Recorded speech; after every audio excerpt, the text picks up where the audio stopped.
A finales del siglo XIX, la tradición esotérica adquiría popularidad en Occidente. Encabezados por H. P. Blavatsky, quien junto con el coronel Henry Steele Olcott fundan la Sociedad Teosófica. Muchas de las enseñanzas fundamentales de la teosofía se encuentran en las cartas transmitidas por dos maestros de sabiduría. Los Mahatmas son maestros de alto rango en la escuela de la vida. Son personas evolucionadas que han alcanzado un conocimiento directo y un dominio sobre las leyes del universo, evolucionando hacia una conciencia de su potencial espiritual y a otros planos del ser. Movidos por la compasión hacia toda la raza humana, los maestros estaban interesados en comunicar su conocimiento al mundo. Muchas de sus enseñanzas de contenido metafísico y filosófico se encuentran en la extraordinaria correspondencia de estas cartas enviadas por los maestros a Alfred P. Sinnett en 1883.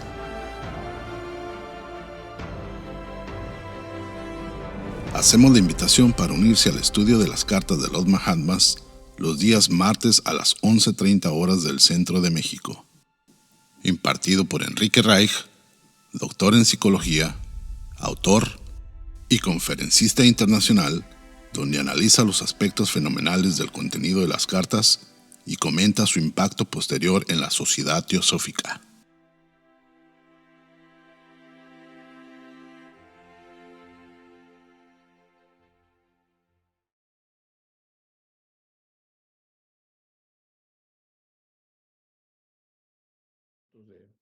Tolerancia, vamos a empezar.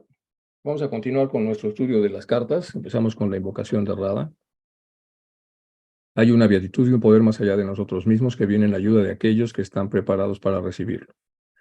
Nos dirigimos respetuosamente hacia aquella beatitud, aquellas grandes fuentes de las cuales emanan incesantemente la fortaleza y la inspiración hacia todos los que estamos resueltos a abandonar el yo personal para desarrollarnos, aprender y compartir fraternalmente y sin reservas. Radha Wollner. Nos dirigimos con respeto a los grandes seres de luz infinita, las divinidades que ayudan a la humanidad, a los amados Mahachohan y maestros de sabiduría. Pedimos su auxilio para comprender lo oculto. Permítanos trazar un puente que nos bendiga y nos facilite la inspiración apropiada. También nos dirigimos a nosotros mismos, a nuestros yoes superiores.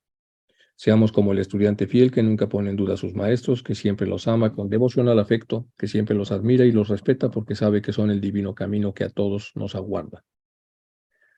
Y bueno, pues entramos en la carta 24, terminamos una carta muy larga, muy compleja, que era la carta 23, y ahora vamos a entrar en la carta 24, que de hecho de alguna manera es más compleja en algunos sentidos. Ya lo veremos dentro de un momento.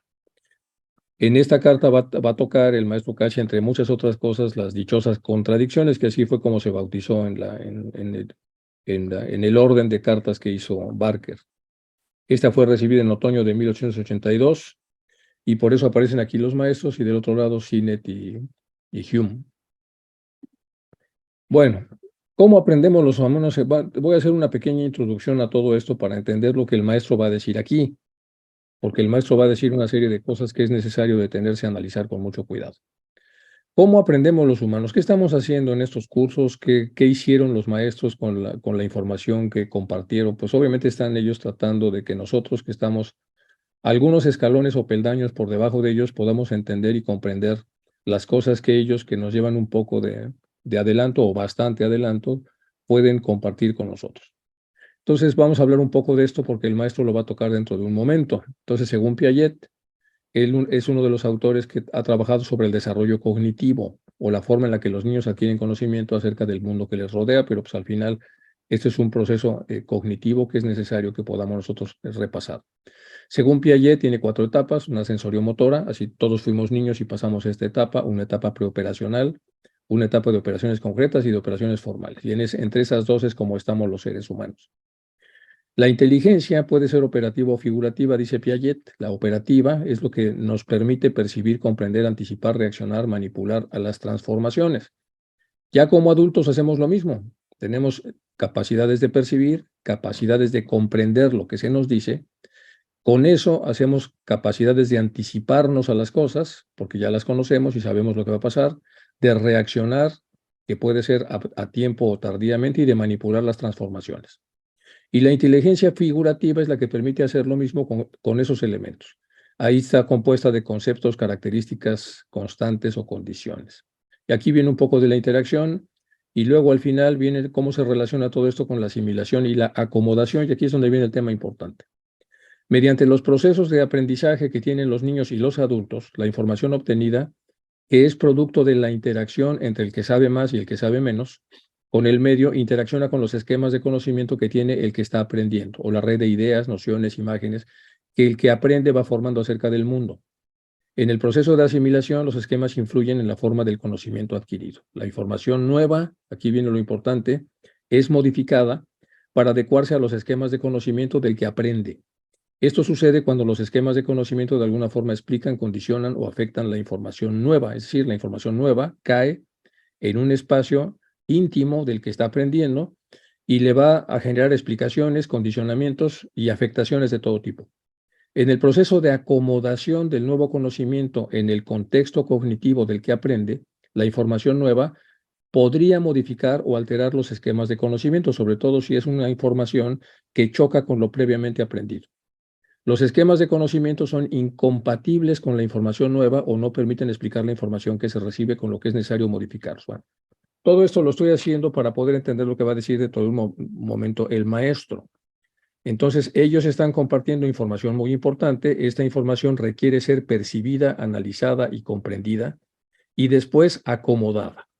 Al acomodarla, va a desplazar a lo mal aprendido. O sea, sí va a haber un pequeño cortocircuito, como dice acá, pero al final, el que decida leer las cartas va a renunciar a una forma de percibir la realidad y va a adecuarse a una nueva forma de percibir la realidad. Eso es entonces lo que se pretende cuando tenemos a una persona erudita que nos está tratando de enseñar algo. Y aquí empieza la carta.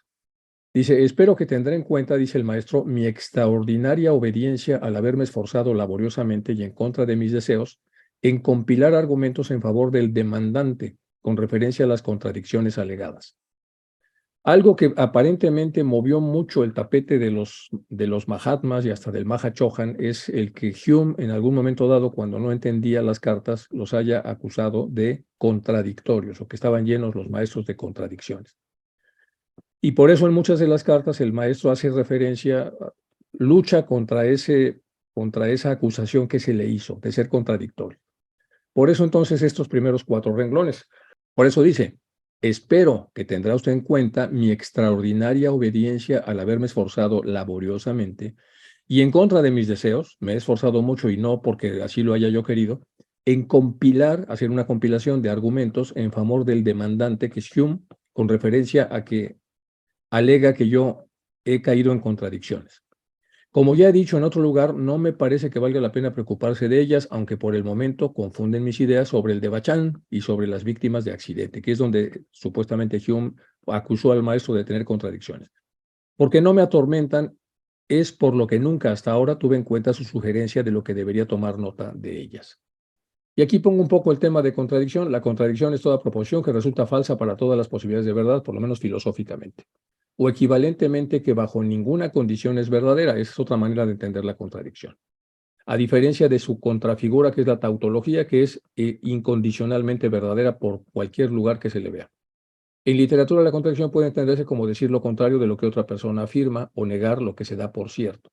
En el libro 1, el primero de Metafísica de Aristóteles, introduce el principio de no contradicción, el principio según el cual es imposible que lo mismo se dé y no se dé al mismo tiempo, en el mismo sentido. Y luego Marx también habla de las contradicciones. Bueno, ¿cuál es el problema de las contradicciones?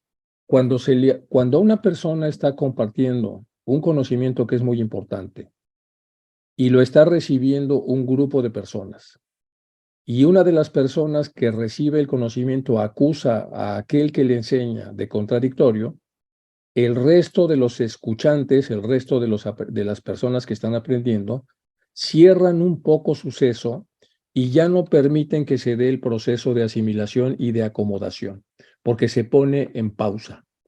Nadie de los que escucha eso, de los que están aprendiendo, quiere introducir en su cabeza, en su corazón, una serie de conceptos cuando una persona que tiene cierto prestigio o cierto privilegio o funciona como vocero, acusa a aquel que enseña de contradictorio. Ese es el problema por el que está reaccionando el maestro tan fuerte.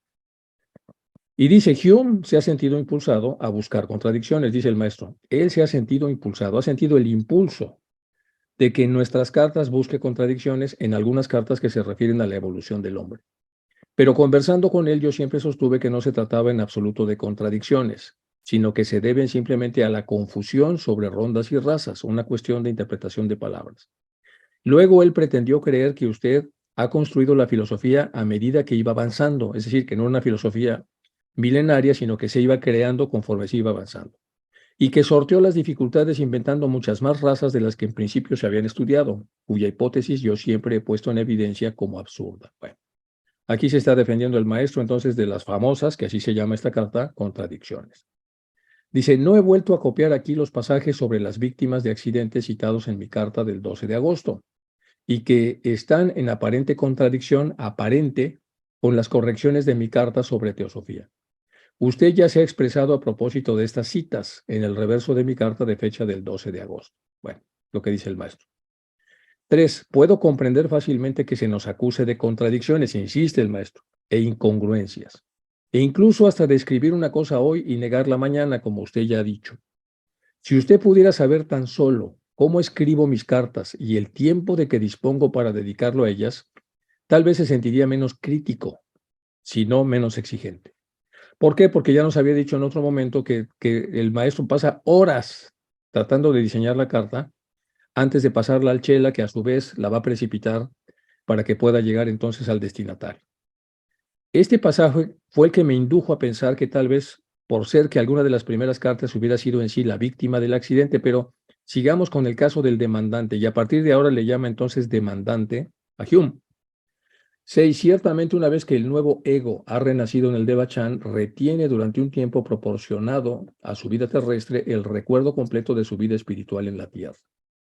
La larga carta sobre el Devachan. Bueno, entonces el número 6 explica ciertamente, una vez que el nuevo ego ha renacido en el Devachan, retiene durante un tiempo proporcionado a su vida terrestre el recuerdo completo de su vida espiritual en la tierra. 7. Todos aquellos que no han resbalado y caído en el fango del pecado y la bestialidad irredimibles van al Devachan.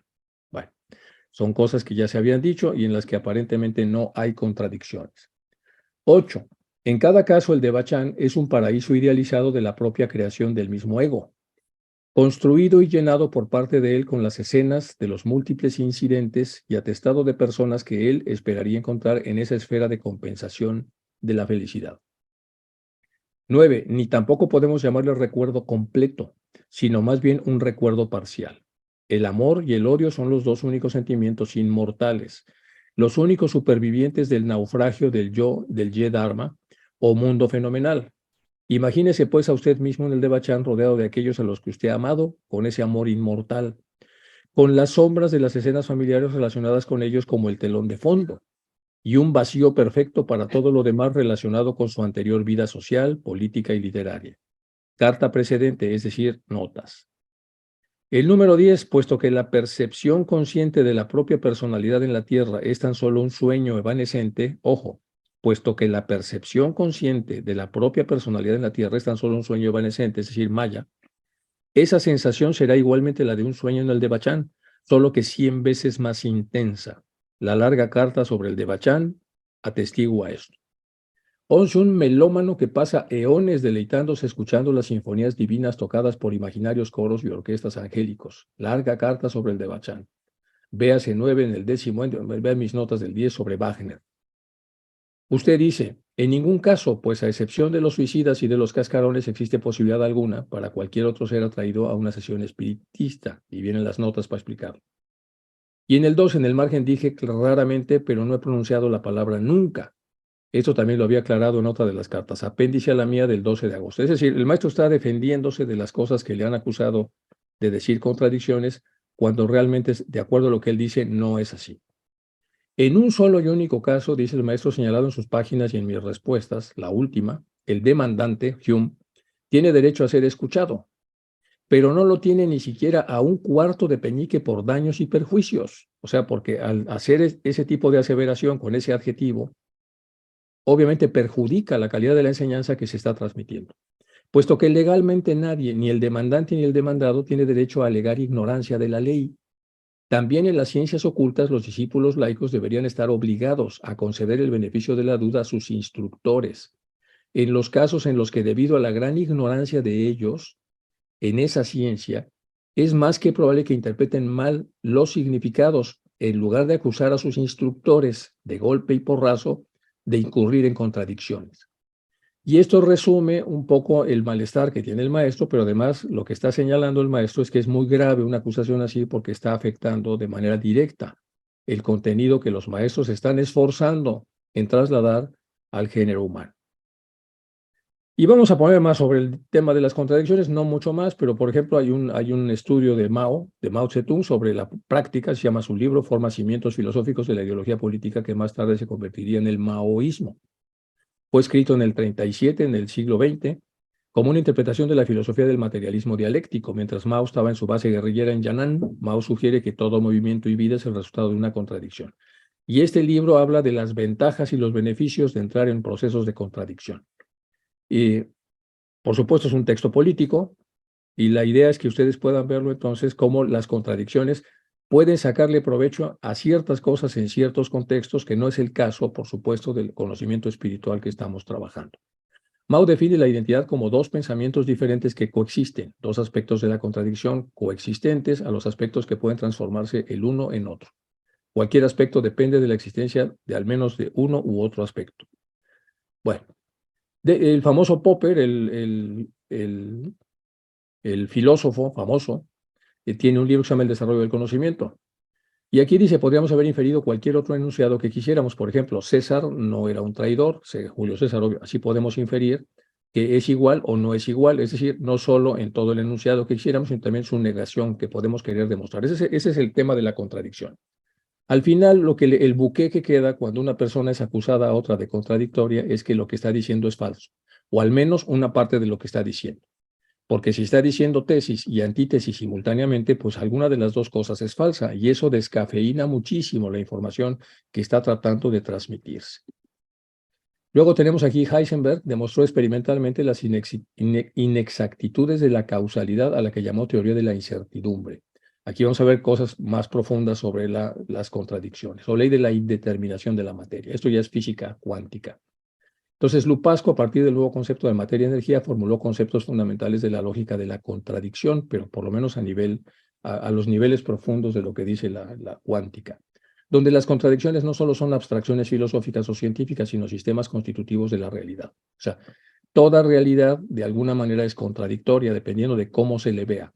El movimiento pendular, si nosotros hacemos una unidad que de alguna manera englobe los 2 segundos que el péndulo está de un lado y los 2 segundos que está del otro, si hacemos una unidad de 4 segundos, hay una contradicción porque está de un lado y está del otro.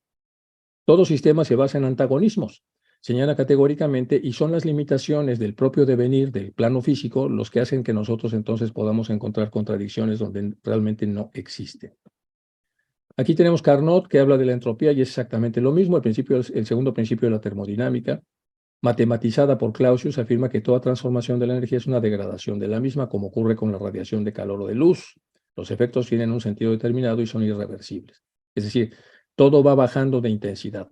Y esto ha sido usado hasta por los economistas, y ha sido usado con mucho éxito. Es decir, toda la entropía, entonces, que tiene una decadencia o una curva de Ebbinghaus, una curva de caída, lo que hace entonces es continuamente también, aquí vamos a ver lo de David Ricardo, incorporó el concepto de la denominada ley de rendimientos decrecientes. Es un filósofo relacionado especialmente con la producción agrícola.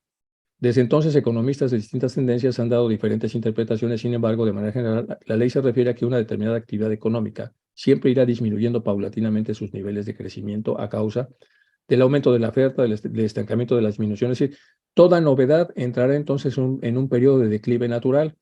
Y esta ley entonces de los rendimientos decrecientes al mismo tiempo hace énfasis en lo que es la contradicción. Bueno, como verán, es todo un tema, y por eso ya voy a cerrar este tema de lo que está diciendo el maestro, pero para tratar de entender por qué el maestro está reaccionando con tanta fuerza a esta acusación. Tenemos voceros a los que les creemos, que son figuras famosas, deportistas o artistas, o un usuario de algún producto de la calle que nosotros nos convence que sabe mucho del tema del que se está hablando, un director de un centro de investigación que no lo conocemos, pero que tiene su batita blanca y sus gafas, o un autor de investigaciones relevantes. Bueno, todos ellos se convierten en voceros que tienen cierta autoridad. Cada hace una explicación, Hume la recibe y la juzga de contradictoria.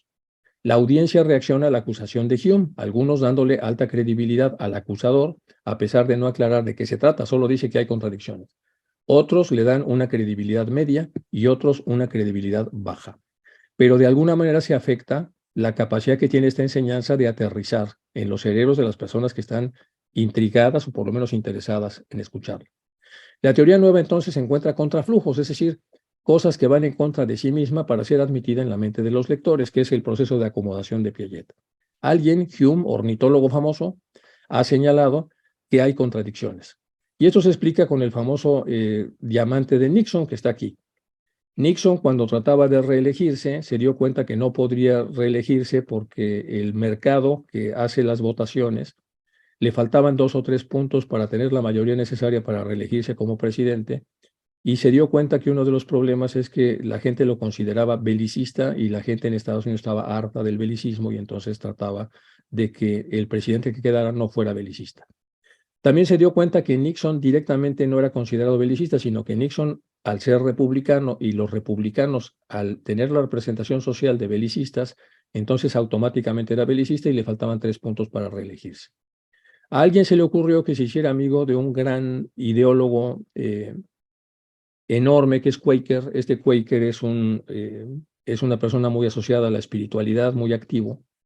Quaker no se dio cuenta de que estaba siendo utilizado y entonces Nixon empezó a fotografiarse y a hacer una serie de declaraciones hacia Quaker y entonces se produjo un cortocircuito, porque la gente dice, bueno, si es amigo de Quaker, que es un pacifista, pues a lo mejor no es tan belicista y entonces aquí se hace un bloqueo desde el punto de vista cognitivo, disminuye la percepción de belicista que tiene Nixon y se reelige.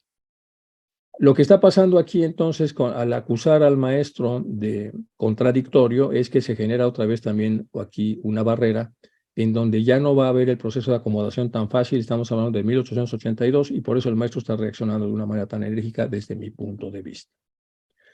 Vamos ahora con la carta 24b, continuamos con lo mismo. Dice, en esta etapa de nuestra correspondencia, dice el maestro, incomprendidos como en general parecemos ser, incluso por usted mismo, mi leal amigo, puede que valga la pena y que sea útil para los dos que se le ponga en conocimiento de ciertos hechos. Hechos muy importantes relacionados con el adeptado. Tenga presente pues los puntos siguientes y a partir de este momento entonces el maestro Cache ya va con mucho cuidado y con mucho tacto. Un adepto, el más elevado como el más humilde, lo es solo durante el ejercicio de sus poderes ocultos. Ahí lo aclara.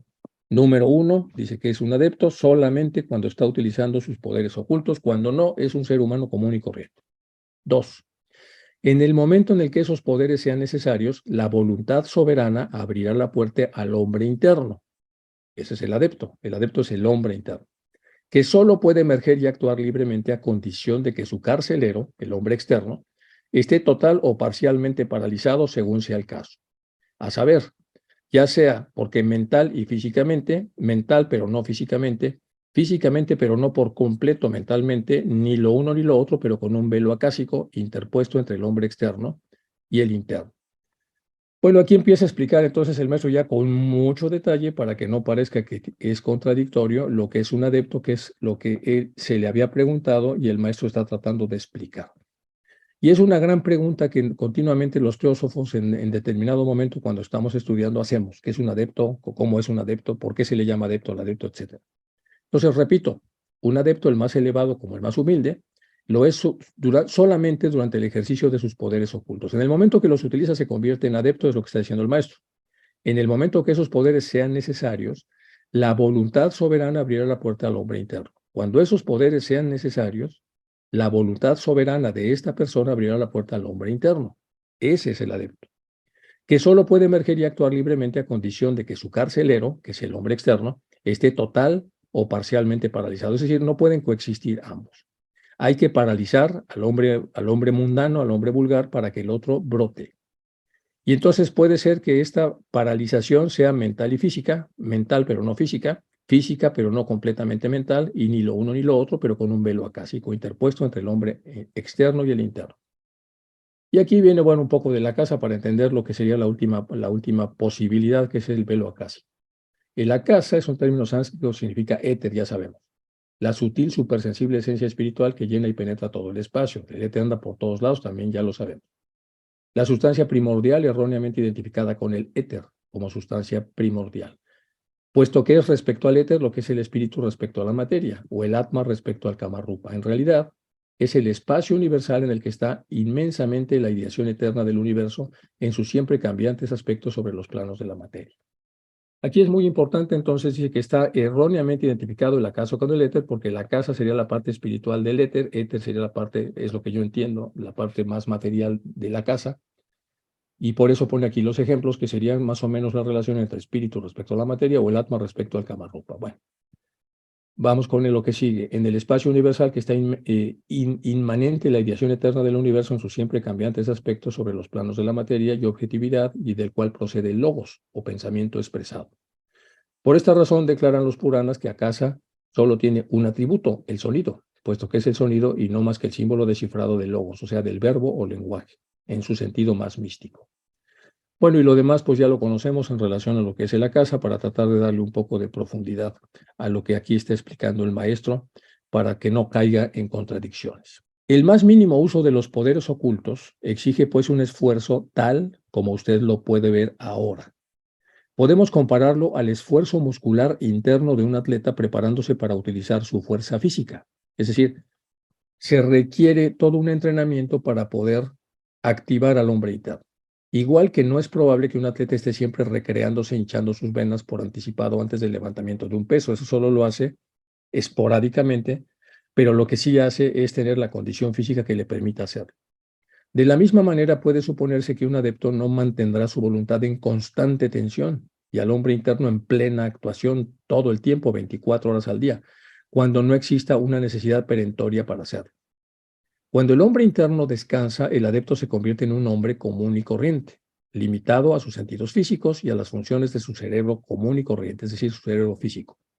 La práctica intensifica la intuición de éste, pero es incapaz de lograr que estos sentidos sean supersensibles.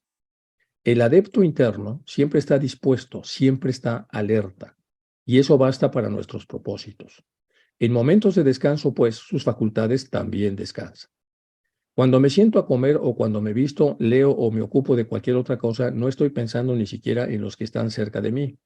Y entonces Dualkul puede romperse fácilmente en la nariz hasta sangrar al tropezar en la oscuridad contra un madero, como le ocurrió la otra noche, precisamente porque en lugar de interponer la película, había paralizado totalmente sus sentidos externos mientras hablaba con un amigo distante. Y yo permanecía plácidamente ignorante del hecho. Yo estaba pensando en él y de ahí mi ignorancia. Bueno, aquí está explicando lo que pasa cuando no se ha reconectado al hombre externo y la persona está medianamente conectada a una comunicación que hace a larga distancia, entonces Dualkul se cayó. Y aquí está hay una imagen para explicar un poco de lo que es el hacer ejercicio para tener la fuerza necesaria para poder tener a través de este ejercicio la posibilidad de encontrar al hombre interior y de esa manera entonces entrar en un comportamiento de adepto. Bueno, de lo que antecede, usted muy bien puede deducir que un adepto es un mortal común en todos los momentos de su vida diaria, excepto en aquellos en los que esté actuando el hombre interno. Una a esto el desagradable hecho de que nos está prohibido utilizar ni una sola partícula de nuestros poderes en relación con los eclécticos, por lo cual usted tiene que estarle agradecido a su presidente y solo a él, y que lo poco que se hace es, como si dijéramos, de contrabando y después construya lo siguiente a través de un silogismo. Cuando KH nos escribe, no es un adepto. Un no adepto es falible, es decir, se puede equivocar. Por lo tanto, KH puede cometer errores con facilidad como cualquier ser humano. Errores de puntuación que cambiarán a menudo y totalmente todo el sentido de una frase si no se ponen bien la puntuación. Errores idiomáticos, muy probable que ocurran, especialmente cuando se escribe tan apresuradamente como lo hago yo. Errores que surgen de una vez de una confusión de términos que yo tenía que aprender de usted, puesto que usted es el autor de los términos rondas y anillos, anillos terrestres. Ahora bien, en relación con todo esto, le ruego que me permita decir que después de haber leído yo mismo cuidadosamente una y otra vez nuestras famosas contradicciones, ojo, lo que dice aquí, ahora le dice a Hume, en relación a todo esto, le ruego que me permita decirle que después de haber leído yo mismo cuidadosamente una y otra vez nuestras contradicciones de las que usted me acusa, y después de habérselas dado a leer al, al maestro M, y después a un adepto superior cuyos poderes no están bajo el tutelaje del Maha Chohan, sino que han sido puestos a buen recaudo por él, es decir, un tercero independiente de este problema, para evitar que los malgasten objetivos inmerecidos de su predilección personal. Después de haber hecho todo esto, este adepto me dijo lo siguiente, es decir, el adepto muy desarrollado a quien se le dio a leer aquel texto del cual se le acusaba al maestro KH de contradictorio. Y entonces lo que dijo este adepto es lo siguiente. Todo es perfectamente correcto. Después de haberlo analizado, llego a esta conclusión. Sabiendo lo que usted quiere decir y como cualquier otra persona que conozca la doctrina, no puedo encontrar en esos fragmentos sueltos nada que pudiera ser realmente contradictorio. Entonces, ni el Maha Chohan, ni la persona muy desarrollada que dice aquí, es un adepto superior, nadie encontró las contradicciones que encontró Hume. Y aquí entonces el maestro vuelve a defenderse. Vuelve a defenderse porque entonces Hume está acusándolo de contradictorio en temas que probablemente Hume no leyó con suficiente cuidado. El hombre interno trabaja arduamente mientras el externo vive para el plano físico. Repetimos, todo es perfectamente correcto. Sabiendo lo que usted quiere decir, y como cualquier otra persona que conozca la doctrina, no puedo encontrar en esos fragmentos sueltos nada que pudiera ser realmente contradictorio. Por eso aquí viene la repetición de lo que dijo el tercer testigo, el tercer juez, la persona que siendo muy desarrollada fue neutro para tratar de advertir si había o no había contradicciones o si tenía razón el demandante. Pero puesto que muchas frases son incompletas y los temas están dispersos sin orden alguno, no me sorprende que sus chelas laicos encuentren fallos en ello. Chelas laicos, por llamarle de alguna manera, son los chelas o discípulos laicos, porque bueno, están en el proceso de aprender lo que se les está pasando. Bueno, sí, es necesaria una explicación más clara y explícita. Ese es el mandato de un adepto y lo cumpliré. Trataré de completar la información en atención a usted. En un solo y único caso, señalando en sus páginas con mis respuestas, la última, el demandante tiene derecho a ser escuchado, pero no lo tiene ni siquiera un cuarto del peñique por daños y perjuicios. Esto ya lo había puesto al inicio, pero es lo que viene más adelante en la carta, para que vean entonces lo que él dice al tema, al defenderse. Vamos a verlo ahora después de esta larga introducción para que nosotros podamos entender lo que quiere decir el maestro Cache. En un solo y único caso, dice señalando, el demandante tiene derecho a ser escuchado, pero no lo tiene ni siquiera un cuarto de peñique por daños y perjuicios que va a causar a través de su demanda, puesto que legalmente nadie, ni el demandante ni el demandado, tienen derecho a alegar ignorar la ley, ignorancia de la ley. También en las ciencias ocultas, los discípulos laicos deberían estar obligados a conceder el beneficio de la duda a sus instructores en los casos en los que, debido a la gran ignorancia que ellos tienen en esta ciencia, que es la ciencia oculta, es más que probable que interpreten mal los significados, en lugar de acusar a los instructores de golpe y porrazo de incurrir en contradicciones, con lo cual generan todo el daño que ya he comentado. Ahora pido que se haga constar que, con relación a las dos frases señaladas respectivamente, es lo que él opina al respecto. Bueno, vamos a ver el acusador, quién es Hume. Nació en St. Mary Kay, en Kent.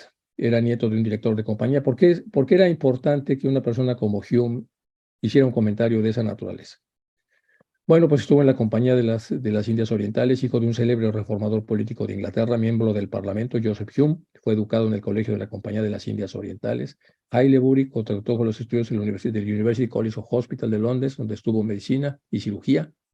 El joven Hume zarpó hacia la India y un año más tarde ingresó al servicio de la Compañía de Indias Orientales. Entonces órgano del gobierno de la India en Bengala. En 1853 se casó con Mary Ann Grindal, a quien tuvo una hija, María Jane. Bueno, esta es toda la historia. El tema es que veamos que es una persona pues con una clase social acomodada, que estudió bien, que tenía, era un vocero importante. Ahora vamos con el texto que viene, la primera carta del extracto. La primera carta de todo, la primera carta que recibe Hume del maestro, tiene varios extractos, es una carta muy larga. Pero Hume, el maestro que después de conocer esto de Hume, empieza a dirigirse a él como un intelectual del planeta Tierra del 1880, y por lo tanto una persona bien instruida que ha viajado a India, que se ha formado bien, que ya para ese entonces era un famoso ornitólogo, es decir, un especialista en pájaros, en aves, por eso son los ornitólogos, y que algunos tienen subespecialidades, por ejemplo, tienen los que estudian palomas dentro de la ornitología, se llaman colombólogos, etcétera. En este caso tenemos una persona pues, con toda una formación académica importante, y con lo cual lo convierte en un vocero importante, es decir, alguien que cualquiera escucha, porque tiene cierta autoridad a la hora de expresar sus opiniones. Entonces, este es un extracto pequeño de la primera carta que le dirige el maestro KH a Hume. Dice, conforme a la ciencia moderna exacta, usted definiría una sola energía cósmica. Usted lo haría de acuerdo a la ciencia que usted ha estudiado. Y no vería ninguna diferencia entre la energía que gasta un viajero que empuja a un lado la maleza que obstruye su camino y la de un experimentador científico que gasta una cantidad igual de energía en poner en movimiento un péndulo. Nosotros sí, porque usted está midiendo la energía terrestre y cree que la cantidad de calorías que utiliza el que quita la maleza para caminar es idéntica a la que usa el científico que está tratando de entender por qué se mueve como se mueve un péndulo. Pero nosotros sí vemos diferencias, ya que sabemos que existe una enorme diferencia entre los dos. Uno disipa o esparce inútilmente la fuerza y el otro la concentra y almacena. Y aquí, por favor, comprenda que no me refiero a la unidad relativa de los dos como podría imaginar, sino el hecho de que en un caso no hay más que la fuerza bruta lanzada sin ninguna transmutación de esa energía bruta en la forma de potencial superior de la dinámica espiritual, y en el otro hay precisamente lo contrario. Por favor, no me considere vagamente metafísico. La idea que deseo transmitir es que el resultado de la interacción más elevada en el cerebro ocupado científicamente es la evolución de una forma sublimada de energía espiritual que en la acción cósmica produce resultados ilimitados, mientras que el cerebro que actúa automáticamente para quitar la maleza contiene o almacena en sí mismo solo cierta cantidad de fuerza bruta, que es incapaz de producir algún beneficio para el individuo o para la humanidad. El que quita la maleza, aunque use las mismas calorías, pues realmente no está aportando nada al conocimiento y desarrollo de la humanidad, pero el científico sí. El cerebro humano es un generador inagotable de la más refinada calidad de fuerza cósmica, que extrae de la energía bruta e inferior de la naturaleza. Y el adepto completo se ha convertido en un centro desde el cual irradian potencialidades que engendran una correlación tras otra a lo largo de los eones por venir. Esta es la clave del misterio de su capacidad para proyectar y materializar en el mundo visible las formas que en su imaginación ha construido a partir de la materia cósmica inerte en el mundo invisible. El adepto no crea nada nuevo, solo utiliza y manipula materiales que la naturaleza tiene reservada a su alrededor. Un material que a lo largo de las eternidades ha pasado por todas las formas. Él solo tiene que elegir la que desea y evocarla a la existencia objetiva. ¿No le sonaría esto a uno de sus biólogos eruditos como un sueño de un loco? El hecho de que un adepto puede evocar ese tipo de energía para materializarla. Dice usted que hay pocas ramas de la ciencia con las que no esté más o menos familiarizado y que cree estar haciendo una cierta cantidad de bien al haber adquirido la posición para hacerlo durante largos años de estudio. Sin duda es así, pero me permitiría esbozarle aún más claramente la diferencia entre las modalidades de las ciencias físicas, a menudo llamadas por ustedes exactas, por mera cortesía, dice aquí con sorna, y las ciencias metafísicas. Esta última, como usted sabe, al no poder verificarse ante audiencias mixtas, es clasificada por el señor Tyndall entre las fracciones de la poesía, o sea, como una ciencia que pues, no es muy ciencia que digamos. La ciencia realista de los hechos, por el contrario, es totalmente prosaica. Ahora bien, para nosotros, pobres filántropos desconocidos, ningún hecho de cualquiera de estas ciencias es interesante, las que ustedes llaman exactas, excepto en el grado que logran potenciar resultados morales. Si esas leyes y estudios que ustedes hacen con las ciencias que ustedes llaman exactas tienen resultados morales, nos interesan, si no, no nos interesan, en la proporción en las que sean útiles para la humanidad. Eso dice el maestro con una carta fuerte. Y luego cierra la carta de esta manera, dice, esta carta aparece como apéndice 1 en las cartas de los Mahatmas. En la cuarta edición cronológica en inglés es la cronología de la correspondencia que viene antes de la carta de los Mahatmas número 7, pero Barker la pone como la primera carta que recibe Hume. Y aquí viene entonces cómo cierra la carta el maestro KH. Usted ha dedicado personalmente muchos años a un trabajo concebido con benevolencia y realizado concienzudamente, sí, como biólogo, médico, ornitólogo. Preste a sus semejantes, es decir, a los seres humanos, la mitad de la atención que presta a sus pajaritos y culminará una vida útil con un trabajo mucho más grandioso. Atentamente, su amigo. Esto pudo haber entonces enojado a Hume, probablemente por la forma en la que el maestro habló con suficiente dureza de que una mente tan grande dedicaba demasiado tiempo a los pájaros y muy poco a las personas que tenía a su alrededor, con lo cual entonces no tenía una expresión moral, que es lo que aquí el maestro estaba de alguna manera demandando de un cerebro tan desarrollado como el suyo. Bueno, pequeñas referencias descriptivas a KH aparecen en el Manhattan. Aquí vamos a hablar un poco de KH. ¿Quién es KH? El del otro lado, ya vimos lo que es Hume, el que acusó, y ahora vamos a ver quién es KH. Bueno, aquí aparecen citas del maestro pues, en muchas partes, pero vamos a hablar aquí en las Mahatma Letras de Sinnett y en los escritos de Madame Blavatsky. El hombre Kotomi parece ser un seudónimo de Rishi Kuthumi de varios Puranas, como por ejemplo el Vishnu Purana. Eso es respecto al nombre, en referencia al maestro Kotomi. Blavatsky escribió. El nombre de Rishi Kotomi se menciona más de un Purana y su código se encuentra entre los 18 códigos escritos por los diferentes rishis y conservados en Calcuta en la Biblioteca de la Sociedad Asiática.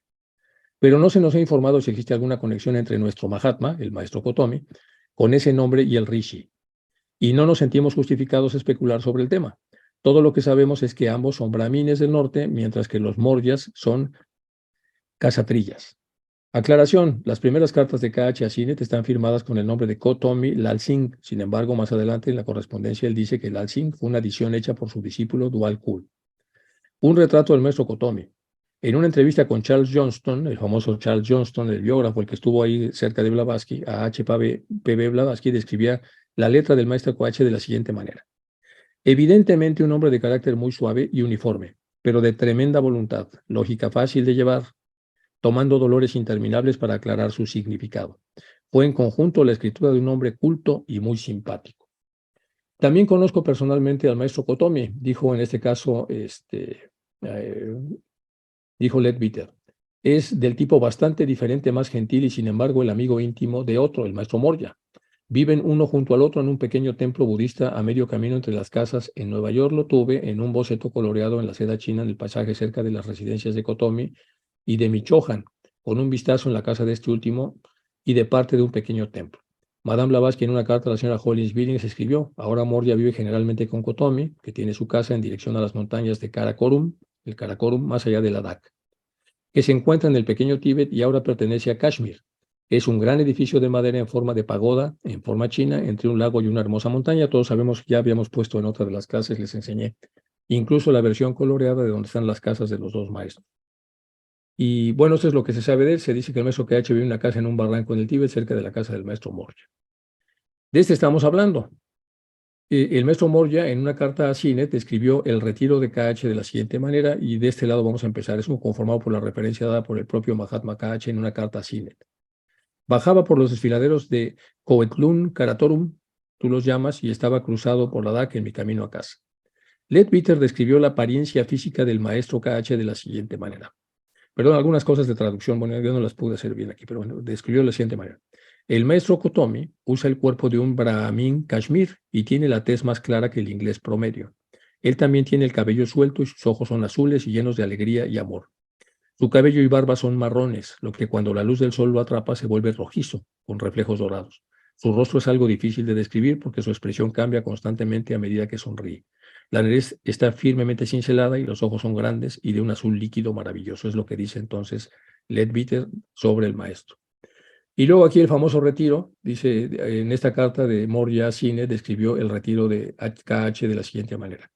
En un lugar determinado que no debe mencionarse a los forasteros hay un abismo atravesado por un frágil puente de hierbas tejidas con un torrente furioso debajo. El miembro más valiente de tus clubes alpinos, los clubes ingleses, apenas se atrevería a aventurarse en un paisaje de estas naturalezas, ya que cuelga como una tela de araña y parece estar podrido e intransitable. Pero no lo es, y el que se atreve a probar y tiene éxito como le plazca, si es correcto y si se le permita, entra en un desfiladero de extraordinaria belleza de paisajes. A uno de nuestros lugares, a alguno de los nuestros, de los que hay, sin nota ni minuto entre los geógrafos europeos. A un tiro de piedra de la antigua la Mastería, se alza la antigua torre en cuyo seno se han gestado generaciones de bodhisattvas. Es allí donde ahora descansa tu amigo sin vida, mi hermano, la luz del alma, a quien le hice una promesa fiel de vigilar durante su ausencia sobre su trabajo, porque su cuerpo estaba ahí mientras él estaba ya sometido al proceso de iniciación. Paradojas, bueno, este es un ejemplo de cómo se dan las paradojas, prohibido prohibir. Esto es de la Revolución de la Sorbona de mayo del 68, y hay un libro de Descartes, a quien lamentablemente se le asocia como un gran materialista, pero en realidad pues, este hombre tiene de todo. En este libro que yo recomiendo que se lea de Descartes, que se llama Meditaciones de la Prima Filosófica, tiene varias meditaciones, y en las varias meditaciones dice cosas muy interesantes respecto entonces a cómo existe el espíritu materia. El segunda meditación contiene el argumento de Descartes sobre la certeza de la propia existencia, incluso la duda ante los demás. Me he convencido que no hay nada en el mundo, ni cielo, ni tierra, ni mente, ni cuerpo. Es decir, bueno, léanlo, es para las logias. Yo les sugiero que lo puedan leer para ver cómo un hombre se ha exprimido las meninges y el seso para poder explicar entonces cómo las contradicciones en su aspecto más profundo tienen un montón de beneficios, pero no era el caso de lo que Hume acusó al maestro, porque las contradicciones en el aspecto superficial son una especie de veneno que impide que el conocimiento baje de una manera apropiada y se acomode en las cabezas de los que queremos escucharlo y acomodarnos de acuerdo a lo que los maestros tienen que informarnos. Bueno, es un ejemplo de las teorías de los vectores para la realidad. En 1884, un reverendo Patterson publicó un artículo de Collapse of Cotomi, el colapso de Cotomi, que afirmaba que Cotomi no existía. Según la información que recibió Emma Coulomb, ya sabemos el tipo de mujer que era esta. ¿Se acuerdan que una mujer ingrata junto con su marido fue ayudada mucho por Blavatsky, la traicionó? Bueno, ya todos sabemos esta historia.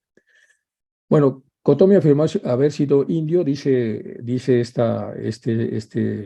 eh, este reverendo Patterson, encontró contradicciones. Cotomi afirmó ser un indio, no tibetano, que estudiaba en Alemania.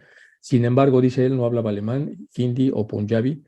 Hablaba francés e inglés, pero escribió utilizando las características generadas de los rusos que escriben en inglés o francés. Es decir, hizo una serie de observaciones, y entonces vamos a aplicar aquí otro modelo que se llama teoría de vectores para analizar la realidad y considerarla como verdadera. Es una teoría muy interesante de vectores. De este lado tenemos el que cree que alguien le engaña, y de arriba tenemos el que cree que no le engaña y que es veraz. Y este pone argumentos, dice, no hablaba alemán, hindi o punjab. Y arriba el que cree que es veraz dice, no me consta que KH no hablara alemán solamente porque nunca oí hablarlo. Hindi o punjab, solo por no tener referencias que lo demuestren. Yo no puedo decir que no hablaba solo porque nunca lo escuché hablar en ese idioma. ¿Sí me explico? Entonces, esta es la parte. Y luego hay que decidir cuál tiene más sentido.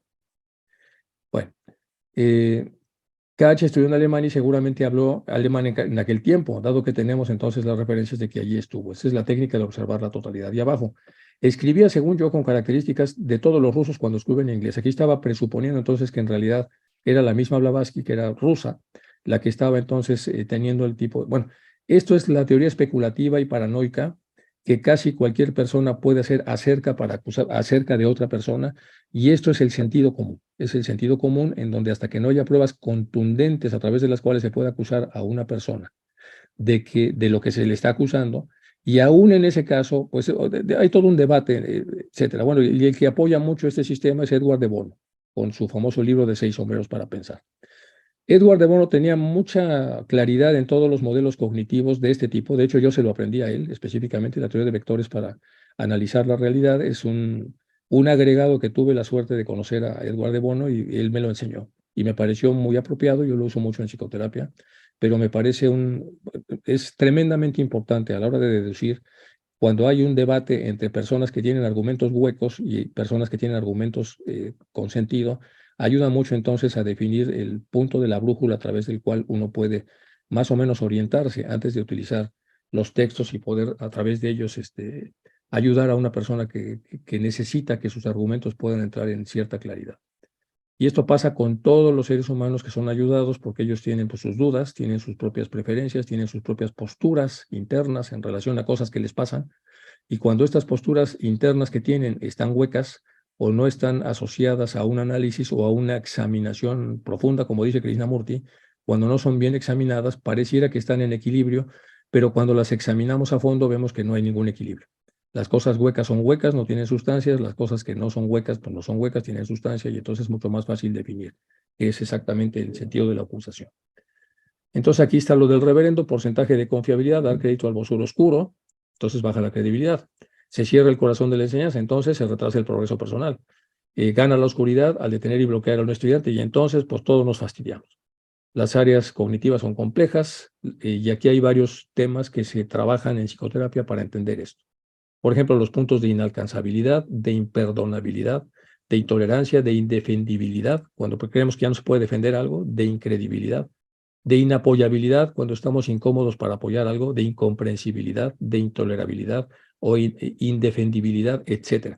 Son muchos de la escuela de Heidegger las que estudia este tipo de principios, y estos principios, cuando abruman a la cabeza de un ser humano, en este caso de un aprendiz, pues el aprendiz termina o por seguir escuchando pero ya no asimilando, o incluso por abandonar lo que es la enseñanza, lo cual sería una tragedia. Cuando se tocan estos límites, se destruye la apertura del estudiante y se malogra el esfuerzo del maestro, que ya bastante trabajo le ha costado transmitir lo que quiere transmitir. Este es un libro que recién me encontró mi esposa. Eran las charlas del maestro Kotomi, y aquí vienen algunas cosas, pues, como para ver entonces la profundidad que tiene él entre un chela y un gurú. Es un charlas entre un chela y un gurú, que es un libro del maestro Kotomi. No tengo el libro, tengo nada más algunos trozos, pero me pareció muy bonito. El chela dice: amado maestro, ¿cómo puedo contribuir individualmente a la luz del mundo? El gurú, bendito discípulo, nuestro señor Sanat Kumara, ha hecho que la luz se libere principalmente a través del mundo de sentimientos, el cuerpo emocional. El cultivo de las cualidades del sentimiento son como la naturaleza misma de Dios: paz, pureza, armonía, equilibrio, amor, tolerancia, bondad, compasión, misericordia y comprensión. Con lo cual podemos hacer incluso todo un instrumento para medir qué tan lejanos o qué tan cercanos estamos a estas cualidades que aquí el maestro Kotomi pone. Hace que tu mundo de sentimientos emita luz. El intento por transferir y transmitir tus sentimientos de esperanza, fe, confianza y lealtad a Dios hacia dentro de la conciencia y sentimientos de todos aquellos con quienes entras en contacto. Te convierte no solo en una luz que brilla en la oscuridad, sino también en un conductor de la luz encendido en las almas de los hombres para que deseen intentarlo. Solo este párrafo ya nos da una idea del calibre de la persona que nosotros estamos aquí juzgando, a través entonces de una observación que hizo el señor Hume. Che, el amado maestro, ¿cómo puede uno controlar los sentimientos que le salen del alma indisciplinada, sin ser invitados y que se apresuran para aumentar a las sombras de este plano terrestre? Pregunta fuerte. Entonces, amado maestro, ¿cómo puede uno controlar esos sentimientos que salen del alma indisciplinada sin ser invitados? Brotan y que se apresuran para aumentar las sombras de este plano terrestre. El gurú, bendito discípulo, existe un solo poder por el cual tú puedes lograr cualquier cosa. Es el poder de Dios, que influye a través de tu propia presencia individualizada que da vida a tu mundo de sentimientos. Cuando devuelves a tu presencia la autoridad para recalificar esa vida y te niegas a permitirle a tu mundo de sentimientos la licencia a la cual está acostumbrado de hacer lo que se le pega la gana, tomar y calificar la vida pura de Dios, entonces esa hermosa presencia controla para ti todo a través de tus propias emociones. Es un poco de disciplina y de autoconocimiento. Bueno, aquí hay más cosas que pueden ustedes ver en las logias, y sobre todo de este libro, que son los diálogos entre el gurú y el chela, para que lo lean con calma y lo disfruten. Se ve que es un libro extraordinario. Yo no lo conozco más que un trozo de lo que mi esposa me estuvo comentando en la mañana, y decidí ponerlo otra vez para que veamos que cuando estamos comparando al maestro Cache y a Hume, pues con todo respeto, hay una distancia enorme entre los dos, y entonces tenemos que reanudar, quitar la acusación que se le ha hecho para seguir entonces asimilando y acomodando el conocimiento en nuestro ser, y de esa manera entonces poder disfrutar de este conocimiento para efecto de nuestro autoconocimiento y nuestro desarrollo personal. Bueno, continuamos con la carta. 12A y 12B, existe una comprensible contradicción solo para aquellos que no están familiarizados con este principio. Usted no lo estaba, le dice a Hume, y por eso me declaro culpable de una omisión. Repito, en la 12A y 12B, que son sus acusaciones, existe una comprensible contradicción, pero solo para aquellos que no están familiarizados con ese principio que se está explicando en esta parte. Como usted no estaba familiarizado, por eso me declaro culpable de una omisión, pero no de una contradicción. E incluso, con relación a lo primero, esta omisión es tan pequeña que, al igual que la muchacha acusada de infanticidio al ser conducida ante el juez, dijo en su defensa que el bebé era tan pequeñito que no valía la pena llamarle bebé. Yo podría aducir lo mismo por mi omisión si no tuviera ante mis ojos la terrible definición de que estoy sirviéndome de mi ingeniosidad para enseñar cosas contradictorias. Bien, lea las explicaciones dadas en mis notas y respuestas y usted juzgue. Y a propósito, mi buen hermano, hasta ahora yo no había sospechado que existiera en usted una capacidad tal para defender y excusar lo inexcusable, como lo demostró en mi defensa el ahora famoso ejercicio de ingeniosidad. Si el artículo Contestación a Massey ha sido escrito con el espíritu que usted me atribuye en su carta, Y si yo o alguno de nosotros tiene más inclinación a tolerar las maneras más sutiles y engañosas para conseguir un fin, de lo que se admite en general como honorable por parte del europeo amante de la verdad y leal, se incluye al señor Hume en esta categoría, pone entre paréntesis, no sabemos si lo pone Barker o si lo pone el propio maestro. En verdad que no tiene usted ningún derecho a excusar semejante modo de proceder, ni siquiera en mí, ni de considerarlo simplemente de la misma naturaleza que las manchas en el sol, puesto que una mancha es una mancha. Se encuentra en el refulgante arto o en el candelabro de bronce. Una mancha es una mancha y este ha disparado una mancha. Pero está usted equivocado, mi querido amigo. No hubo ninguna manera sutil de engañosa de comportamiento para sacarle de la dificultad creada por el estilo ambiguo de ella y por su ignorancia del inglés. No por su ignorancia del tema, sino de la lengua, lo cual no es lo mismo y cambia totalmente el aspecto de la cuestión. Tampoco yo era ignorante del hecho de que M le había escrito a usted con anterioridad sobre el tema, puesto que fue en una de sus cartas, la penúltima, antes de que yo tomara este asunto en sus manos, en la cual él se refirió por primera vez al tema de las razas y habló de las reencarnaciones.